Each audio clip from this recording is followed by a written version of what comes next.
Hello gorgeous, welcome back to my channel. Hello if you're new. If you're new, it means so much if you click that subscribe button to join my YouTube family. I do post every single Tuesday and Thursday. Today is a hair video. I've been doing quite a few of these recently, so I'm gonna link down below some of my recent ones as well as my life hacks DIY playlist because there's a ton of hair content on there. But I'm gonna be sharing 11 things that you are doing to your hair that is damaging it every single day. These are all things that I am guilty of. I have done literally every single one of these things. Let me know if there is something you still do. These are things that I really have been trying to work on, and I've been noticing such a big difference in the overall health of my hair, and just it's been allowing my hair to grow a lot quicker and faster because that used to be a really big struggle of mine. It was really hard for me to grow my hair and my hair was just completely damaged. Let's just jump right into the 11 things that are damaging your hair. Hidden chemicals in your hair products. Most products contain a multitude of different chemicals, alcohols, and sulfates, and you may not really realize. So it's really important to read the ingredient list on your hair care products. By having all these chemicals, it may give your hair that short-term hair softness and shine, but in the long term, you are damaging your hair.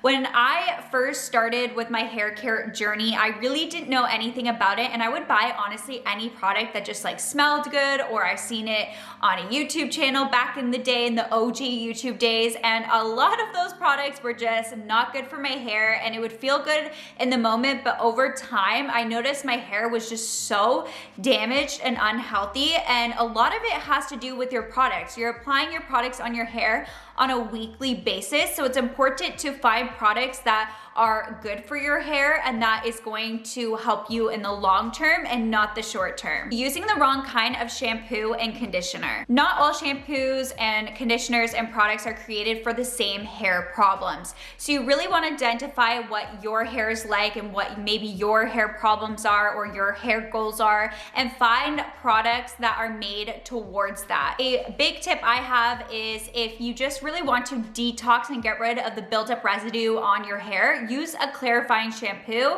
I love the Way clarifying shampoo. I mentioned it before. I will link it down below as well as everything else like I said, but this is just going to really give you a good base and just clean out your hair. If you struggle with dry hair, a dry scalp, damaged hair like myself personally, you want to look for shampoos that are infused with honey or oils because this is really going to deposit moisture in your hair when you wash it. So really just identifying kind of what your hair struggles are, what your texture's like, and finding and researching products that are going to help your hair and make it look better and just help with the health of it. Washing your hair every day and taking hot showers. Our scalp produces natural oils, which are essential for maintaining shiny, healthy hair. So as a rule of thumb, you really should be washing your hair every 2 to 3 days at least. Definitely not every day. If you can, really try to push it longer. I personally have been able to wash my hair once a week, which I just did a video on that on all my tips and tricks. So I will link that video above and down below. Showering every day can actually lead to greasier hair, which you think it would help with that, but this is why it's important to try and train your hair so that you don't have to wash your hair every day because it is very damaging. The reason why also you don't want to shower in hot water is because hot water washes the natural oils from your head, which can cause your scalp to overproduce oil. So trying to shower with more warmer, cooler water. I know it is so nice to just go in a hot shower, especially during the winter. I am definitely struggle with this one during the colder weather, but you have to wash your hair on a weekly basis. So that's just putting a lot of damage onto your hair every single time. Not changing up your hair products. Over time, your hair really adapts to the products that you use regularly, which leads to residue or buildup in your scalp, which makes the products less effective. So you definitely want to switch out your hair care products and not just use the same one every single day for years and years and years. Like I said, clarifying shampoos are really great to use at least once a month. I also personally like to use this hair tool in the shower. This is just a scalp scalp and hair massager. This also really just helps to give you a good clean and to really get all the buildup out of your scalp, and also gives your scalp a nice massage, which is going to help promote hair growth. So I will link one of these down below, but you probably have seen them so much because literally I feel like every person has this now and incorporates this in their shower routine. But this is just something really affordable and to add, and it's really just going to help with your overall scalp health and just to get rid of that product buildup. It's going to allow your shampoo to really get in there and clean your scalp. You want to also switch out your products of your hair to what your hair requires, because our hair can change during different seasons and different times. So you want to find products that are going to be good for your hair in the moment. And this is why you want to also just make sure you're switching up your products so that you don't find your hair not too accustomed to it, because it's just not gonna, the products aren't gonna work as well. Avoiding regular haircuts. My younger self is so guilty of this. In high school and in university, I avoided haircuts like the plague. I did not want one. I really wanted to grow out my hair long. That was like my goal for years and years, and it just never would. And I was so discouraged. And when you're trying to grow out your hair, you think that's the last thing that you want to do is get a haircut, but it actually is so beneficial. Do not knock it until you try it. Of course, when I'm speaking about getting haircuts, even just getting baby trims, a little hair dusting will do you wonders. Generally, most women should get a hair trim every 3 months, and that is pretty much what I have been trying to stick to. And overall, it just is going to make your hair look so much better and allow your hair to grow faster and longer. You want to make sure you're keeping your ends healthy, and in turn, this will prevent breakage. If you notice the ends of your hair starting to feel brittle, or you start noticing that split ends are forming, this is a clear indicator and sign to book a hair appointment to get a little bit of a trim. If you do have split ends in your hair and you're just waiting and never getting a haircut, your split ends are going to travel up your hair shaft, and in turn, the ends of your hair is gonna get shorter and shorter.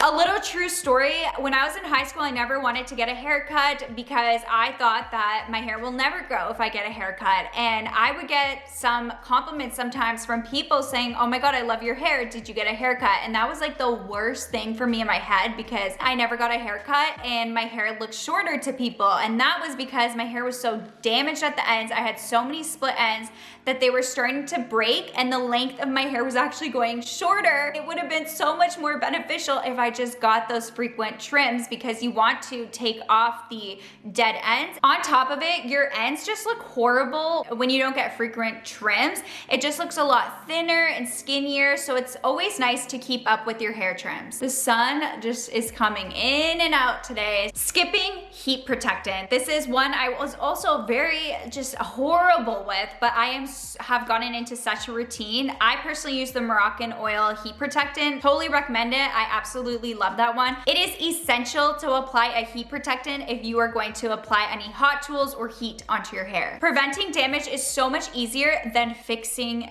damage. So you really want to make sure you don't get to that point. A heat protectant is really going to help prevent dehydration and breakage. The heat protectant that I mentioned is great for heat all the way up to 450 degrees Fahrenheit. It also just gives you a nice little shine because it is an oil infused heat protectant, and I absolutely love the way that it works on my hair. Using dirty hairbrushes. I feel like a lot of us neglect this and don't really think that we should be washing our hairbrushes, but this is something you need to be doing at least once a month. Unclean hairbrushes are full of germs and dead skin and other residue that you're putting onto your hair every single time you use it. All I do to wash my hairbrushes is just take some warm water, and I use just a pea-sized amount of dish soap and just rub it in until my brush is cleaned, and then I go ahead and let it sit overnight. Of course, you also want to remove the hair on the brush before you go ahead and start cleaning it. You can also use baking soda, but I personally just use a dish soap, and it really helps to clean out your brushes so that you are not putting all that extra junk back onto your nice clean hair. Tying your hair up too tightly. I know that ponytails and buns are definitely quick fixes to bad hair days, and I am someone that whenever I have a bad hair, that is just the first instinct that I do. However, this is super damaging for your hair and in particular for your scalp. By tying your hair up too tightly, it pulls at your scalp and in turn damages your roots. And your roots are very important because this is the new, fresh, healthy hair that is coming, as well as using thin, tight hair elastic bands can cause breakage and irritation if it is put on your hair too tightly. So something that you could do to help with this is just using clips to put up your hair or using even bobby pins to remove the hair away from your face as opposed to always just putting it in a really tight ponytail or bun. Itching your head. I definitely struggle with a dry scalp. I've done tons of videos on how to get rid of dandruff and a dry, itchy scalp, but it is very important that you are not rough on your scalp and that you are not itching it all the time. Problems with the scalp are mostly hidden. Itching your scalp can actually lead to scarring, which can damage your roots and in turn can even cause hair fallout. You want to make sure that you are taking steps to really take care of your scalp and help it if this is something you struggle with, if you just struggle with the dry, itchy scalp, or if you just have a habit of itching your scalp. So you want to make sure that you are paying attention to that because very damaging and in turn not going to give you nice hair growth. Brushing your hair when it is wet. This can be so difficult, but it's very important to try to avoid doing this. When you have wet hair, that is your hair's most fragile state and can lead to a lot of damage. So you really want to make sure that when you get out of the shower, you do not brush your hair right away. You at least wait till it is half dry or just dried completely. Using excessive heat and style tools. So many of us love a good heat tool and just styling your hair. I definitely like to style my hair all different ways. I like the look of it. It just makes me feel a lot more put together. But I've definitely learned some tips and tricks to make it a less damaging process and just to help with this if you find that you use way too much heat and you really need to start cutting back. Of course, heat and style tools are one of the most damaging things to your hair, and you will notice such a big difference in your hair health if you are an excessive heat tool person. In high school and university, a huge reason why my hair was not growing and why I was having such an issue is because I was straightening my hair every single day. And I'm not even exaggerating. It was just a thing I feel like back then everyone would do. I would use way too much heat and I would wonder why I had so many split ends and why my hair wouldn't grow.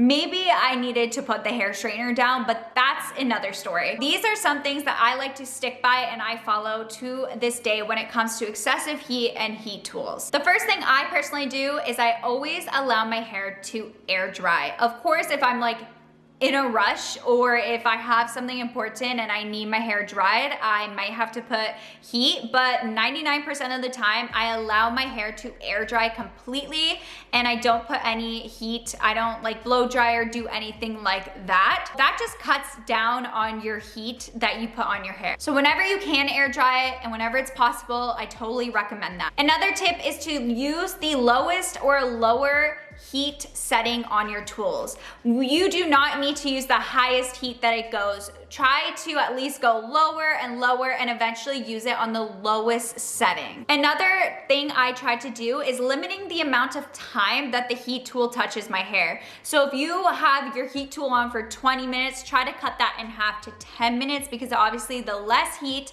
on your hair, the less damaging. And the last one is just to try and use heat as little as you can. Like I said, I was a daily heat tool girl and I have definitely become so much better with that. I typically like to do once a week. Sometimes I'll even push it longer if I can.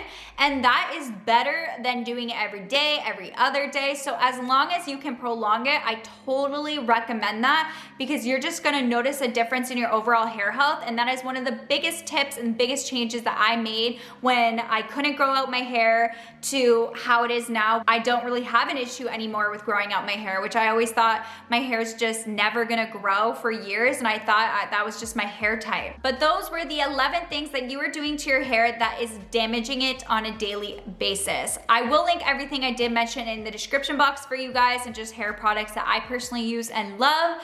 Don't forget to click the subscribe button. I do post every single Tuesday and Thursday. And on that note, I will catch you guys in my next video. Bye!